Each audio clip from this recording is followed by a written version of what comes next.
Asosiasi Kepala Desa berharap pemerintah dan DPR segera menindaklanjuti revisi Undang-Undang Desa yang salah satunya mengatur masa jabatan Kepala Desa 9 tahun. Jika revisi Undang-Undang Desa tidak segera dilaksanakan, Asosiasi Kepala Desa meminta Menteri Desa Daerah Tertinggal dan Transmigrasi Abdul Halim Iskandar untuk mundur.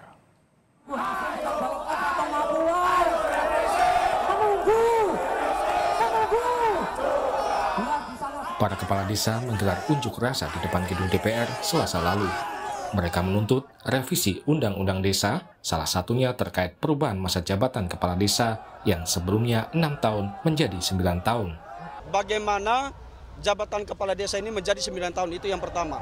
Yang kedua, bagaimana nasib kaur-kaur desa yang ada di seluruh Indonesia ini. Itu yang kedua, karena memang statusnya belum jelas.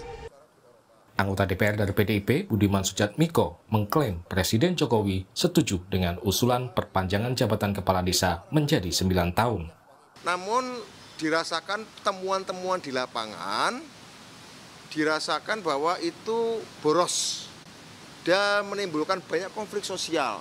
Karena kalau kita bilang kepala desa kan dengan tetangga sendiri, dengan saudara sendiri, itu kadang-kadang 3 tahun, 2 tahun pertama itu nggak selesai konfliknya, sehingga sisa 3 tahun atau sisa 4 tahun itu nggak cukup untuk membangun desa. Sementara harus pilkades lagi. Nah, sehingga kemudian relatif hanya kerja konsentrasi bangun desa 2 tahun atau 3 tahun. Ya, sementara 4 tahun yang lain atau 3 tahun yang lain habis untuk berkelahi. Nah, ada tuntutan ini diganti menjadi 9 tahun periodisasinya. Ya, bisa kali 2 atau terserah lah ya. Tapi jabatannya nggak lagi 6 tahun periodisasinya. Saya ngobrol dengan Pak Jokowi dan Pak Jokowi mengatakan sepakat dengan tuntutan itu. Beliau, Bapak Presiden, mengatakan bahwa itu tuntutan itu masuk akal. Memang dinamika di desa itu berbeda dengan dinamika di kabupaten atau kota gubernur. Jadi Asosiasi Pemerintah Desa Seluruh Indonesia atau APDESI bersama dengan 2 asosiasi lainnya menegaskan usulan perpanjangan masa jabatan kepala desa berasal dari Menteri Desa dan partai politik. APDESI juga menuntut Mendes mundur bila revisi Undang-Undang Desa tidak segera diwujudkan. Di sisi lain bahwa kita mendukung revisi, di sisi lain juga tadi bahwa Menteri Desa harus mundur.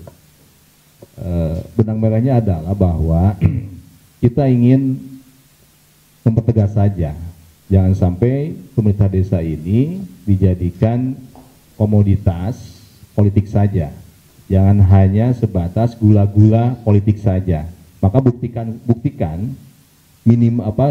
di bulan Oktober itu masuk prolegnas tidak tentang revisi itu, dan perlu digarisbawahi bahwa revisi Undang-Undang Desa itu bukan hanya sekedar pasal 39 perpanjangan masa jabatan, masih ada hal-hal yang lain yang bentuknya membangun kedaulatan juga kesejahteraan bagi desa. Itu yang lebih penting menurut saya seperti itu. Nah, kaitan Pak Menteri Desa, ya karena kami menganggap bahwa 3 organisasi ini dengan statement-statement beliau ya yang seolah-olah menjadi sebuah kepastian, maka di bawah menjadi sebuah gaduh, termasuk aksi yang kemarin. Kita sangat malu lah, dicibir, dicaci maki, dibully oleh warga masyarakat desa kan di medsos itu sangat luar biasa.